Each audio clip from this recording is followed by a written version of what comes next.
Where I'd look with $500,000 in Cincinnati. If you have $500,000 to spend around Cincinnati, don't assume that budget buys you the same thing in every suburb. It doesn't.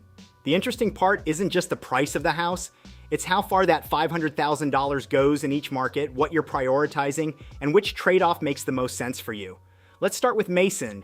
At around $500,000, you're shopping close to the center of Mason's current market. That means I wouldn't go in expecting one specific type of house.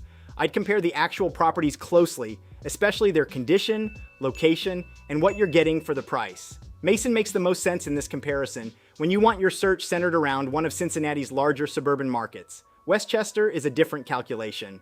The big factor I'd pay attention to here is the I-75 corridor. If your daily driving takes you towards Cincinnati, Dayton, or somewhere along that route, location within Westchester can matter just as much as the house itself.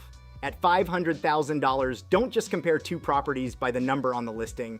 Look at how each one fits into your actual day-to-day travel. Milford changes the budget equation. $500,000 puts you above the current middle of Milford's market, so I wouldn't automatically assume you need to spend the entire budget. Instead, I'd look at what you're getting for the additional money and whether the property itself justifies moving toward that ceiling. Milford also gives you something very specific to compare: proximity to the Little Miami River and the Little Miami Scenic Trail.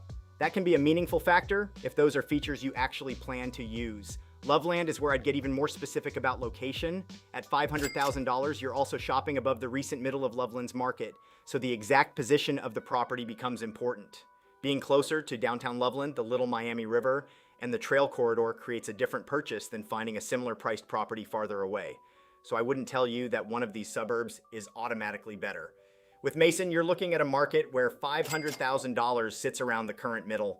Westchester puts more weight on your access to the I-75 corridor.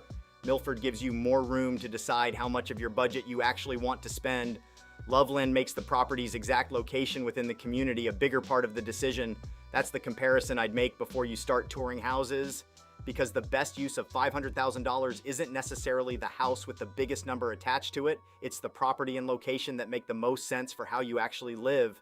If you're shopping around $500,000 in Cincinnati, tell me which area you're considering. I want to know where you're looking, and subscribe for more straightforward Cincinnati real estate breakdowns without the fluff.